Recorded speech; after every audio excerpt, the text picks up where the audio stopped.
Assalamualaikum warahmatullahi wabarakatuh. Halo teman-teman semuanya, kembali sama saya Viana Razara dengan NPM 24147.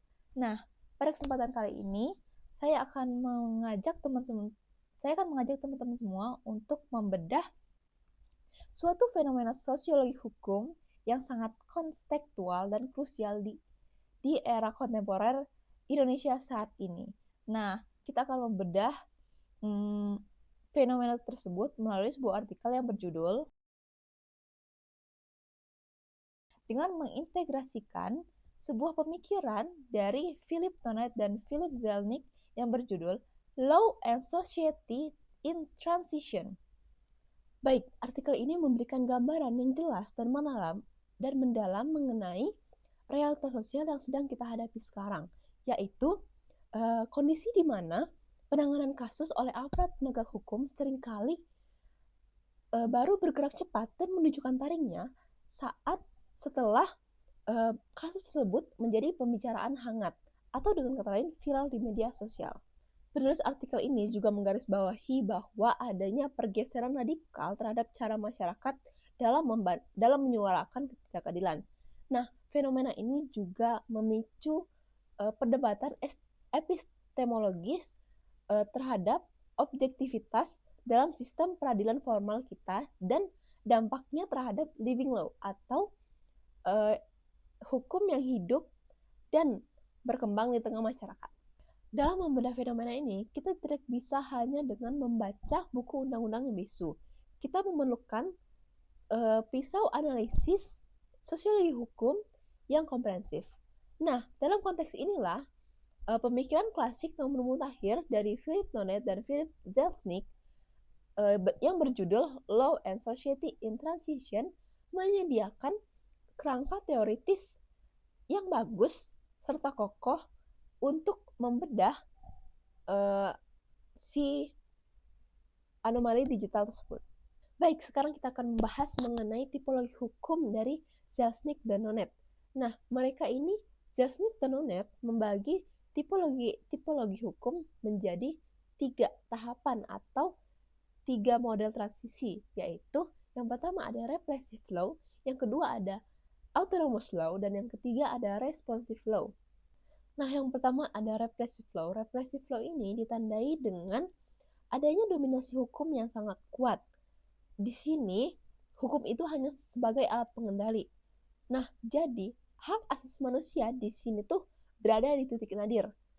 Dan keadilan itu ditentukan secara sepihak dari atas ke bawah. Yang kedua ada autonomous law atau hukum otonom. Nah, hukum otonom ini sendiri adalah sebagai bentuk reaksi atas kesewenang-wenangan hukum represif.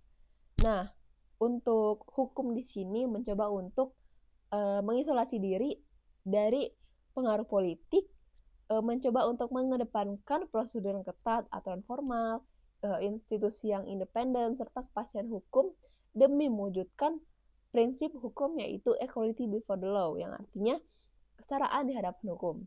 Namun Zelnick dan Tonet melihat adanya kelemahan bawaan dari hukum otonom ini. Hukum otonom cenderung menjadi lebih kaku dan cenderung abai terhadap rasa keadilan substantif yang berada di dalam masyarakat. Nah, sebagai puncaknya, mereka menawarkan hukum responsif. Hukum responsif ini adalah model di mana hukum ini dipandang sebagai untuk merespon kebutuhan sosial. Berorientasi pada tujuan kemaslahatan, lebih mengedepankan keadilan substantif daripada hanya sekedar merespon keadilan prosedural.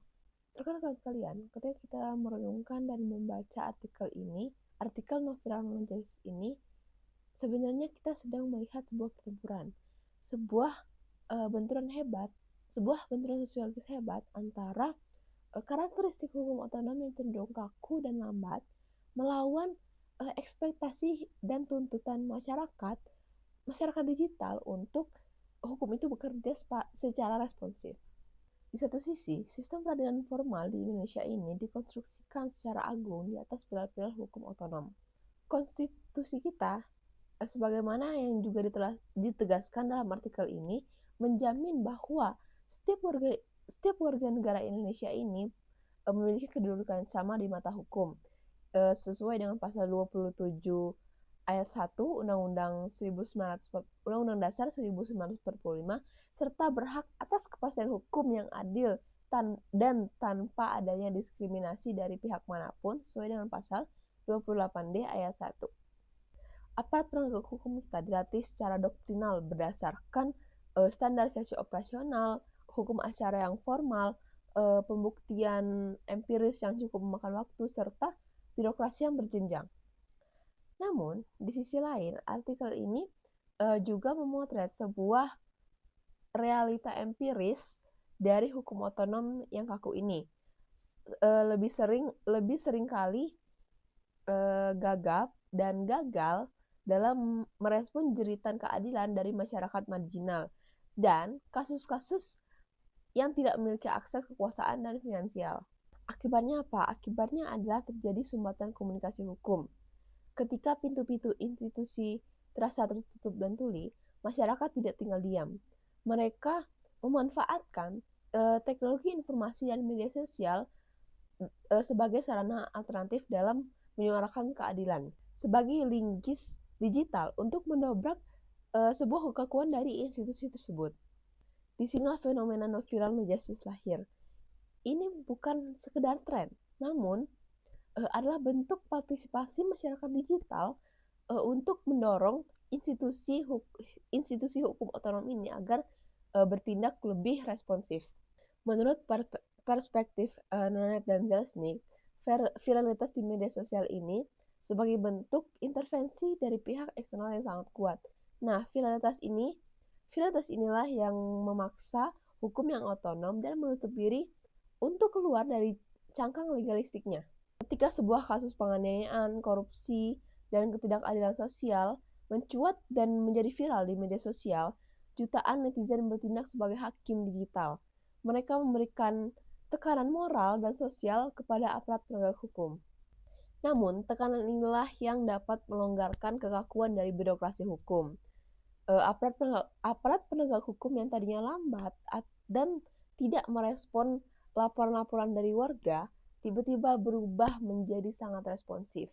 Mereka menangkap pelaku hitungan jam, menggelar konferensi pers, atau bahkan membuat klarifikasi terbuka untuk publik.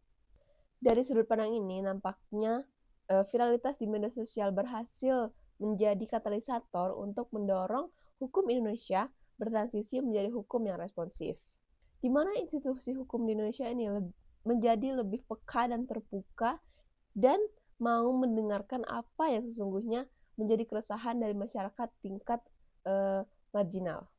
Jika kita berada lebih dalam, analisis Nonet dan Zelznick ini tidak berhenti pada pujian romantis terhadap responsivitas hukum.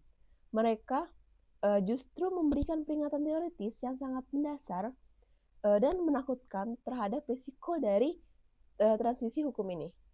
Nonet dan Zelznick mengingatkan kita bahwa batas antara hukum responsif yang ideal dengan kembalinya hukum ke bentuk represif atau bahkan runtuhnya tatanan hukum menuju anarki adalah sebuah garis yang sangat tipis. Jika hukum terbuka tanpa adanya kendali prinsipil, maka tuntutan responsivitas yang membludak, yang tidak dapat terkontrol ini dapat menjerumuskan hukum ke dalam apa yang mereka sebut sebagai kepatuhan yang oportunistik. Ini adalah kondisi di mana hukum tunduk secara membabi buta terhadap tekanan politik dan opini publik demi menjaga citra dan keselamatan institusinya sendiri.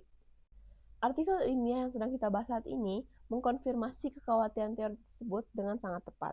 Penulis menyatakan ketergantungan viralitas sebagai prasyarat keadilan sesungguhnya mengancam proses peradilan di Indonesia karena memicu terjadinya trial by public atau peradilan oleh massa digital.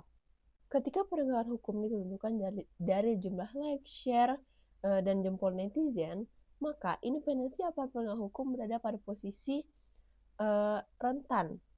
Nah, keputusan-keputusan yang sangat sakral, mulai dari penetapan tersangka, penahanan, ringan beratnya tuntutan atau vonis hakim, tidak lagi beresiko untuk tidak lagi murni yang didasarkan pada fakta hukum yang objektif dan alat bukti yang sah menurut undang-undang. Keputusan tersebut bergeser menjadi kalkulasi kepuasan opini publik di ruang digital.